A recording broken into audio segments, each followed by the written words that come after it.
Hello, my name is Dr. Nicholas Sheffer. I'm a graduate from the Palmer College of Chiropractic from 1985. I decided to put this instructional video together for patients and individuals so they understand chiropractic and how it works to benefit your health, because it is quite perplexing, but it's simple at the same time.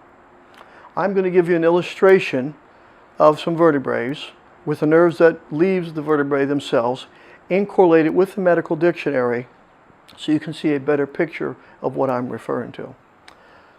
However, chiropractic has to do with pressure of the nerve from the bone, and it's a whole philosophy that it reduces the nerve from the spine to the organ.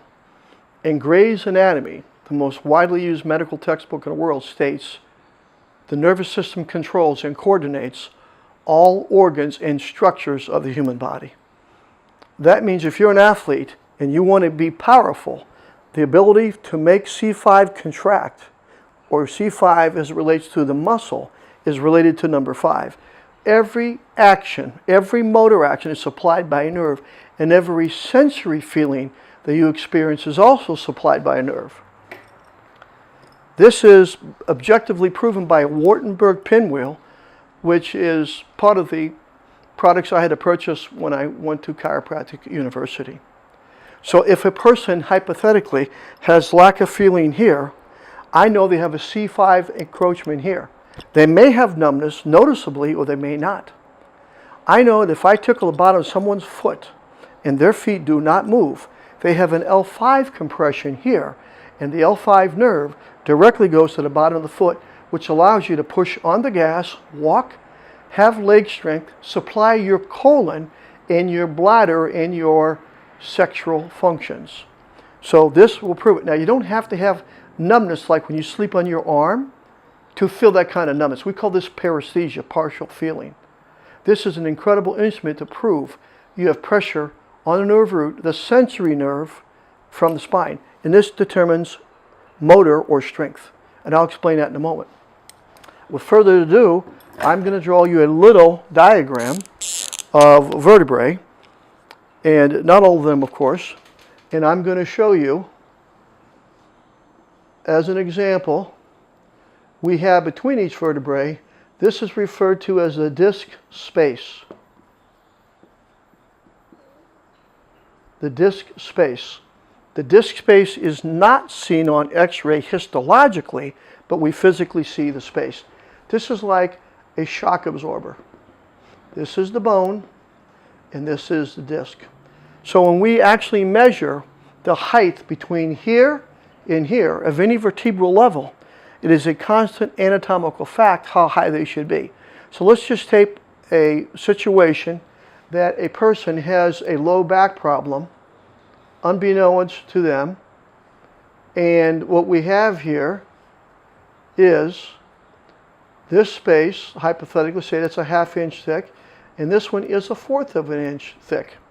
Well, the nerves emit from both sides of all the spine, going all the way up the body, of which there are 23 vertebrae. It only makes logical sense that there is plenty of room here for the nerve to leave, to go to the end organ, wherever it may be, and this one is very small. This would represent a person who is in pain, that may have trouble with their colon for constipation, and even bladder control, because when your person urinates, the bladder opens, which is motor, and it closes. But you have to feel that you have the ability to urinate, which is the sensory nerve, indicated by the pinwheel.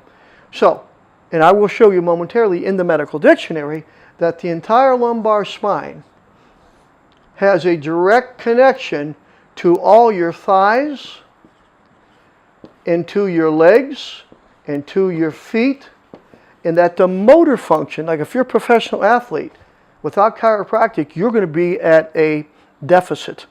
So all the action of walking, jumping, and even foot drop, generally, is from here, pressure on the motor nerve. Now, in addition to that, as the nerve comes out the spine, okay, this is like electrical diagram. One side is sensory, and one side is motor. Motor gives you the power. You can exercise all you want in the gym. If you don't have an adjustment, you're not going to reach your full potential. Now, so we now know that all of L1 through L5, and this would be L1 through L5, this entire area, also in addition to supplying thighs, legs, and feet power, controls your colon function, your small intestines, your bladder, okay, and your sexual organs.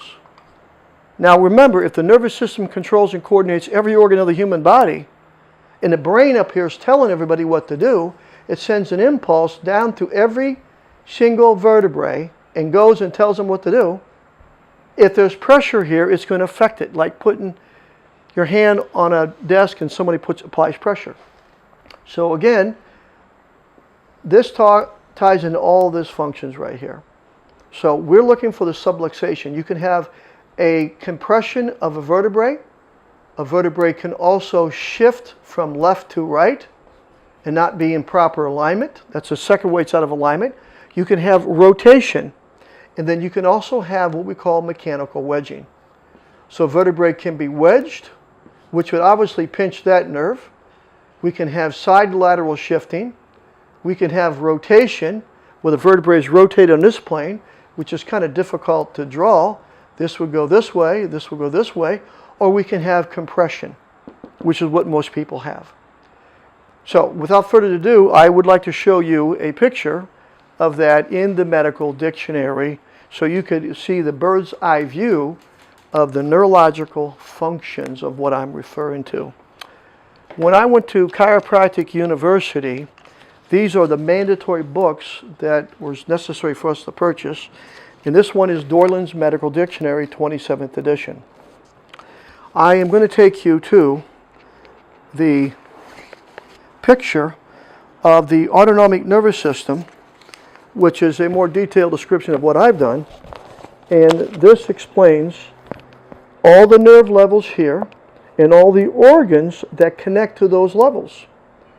So now we know that the third lumbar vertebrae goes directly to the bladder. We know L5 goes to the sexual gland, and L1 through 5 goes to the colon. This is the objective evidence that this is true. This is the nervous system, ladies and gentlemen. And remember what I said, the nervous system controls and coordinates all organs and structure of the human body. Now, one other picture I want to show you, and this will really be quite amazing, is that this is the diagram of the nerves as they leave the spine from a different view, and they're highlighted in yellow. This is not circulation. This is the nerves indicated in yellow. These are the nerves that go to every muscle in your face, the yellow. We now go here, and we can see that every single tooth is innervated by a nerve. Okay? Because everything starts in the brain and goes to a tissue. Now we can go to the neck view, and we can see that every level in the cervical spine, the nerves that leave here, we can trace every one of these.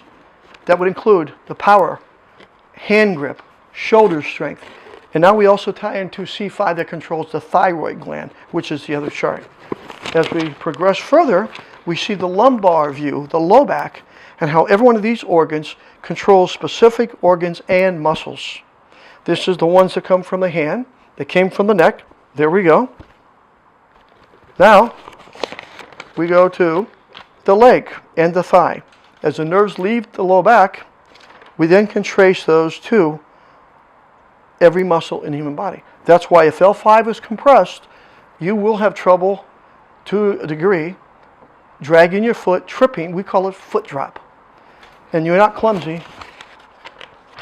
And your wife is saying, honey, stop dragging your feet. Next time, tell her, stop dragging her feet. People don't understand this. This is why I made this video, so I could help clients. Now, if you need other chiropractic referrals anywhere in the world, I'm connected with all kinds of doctors that can help you. But I'd like to thank you for your time, and we look forward to giving you more instructional videos.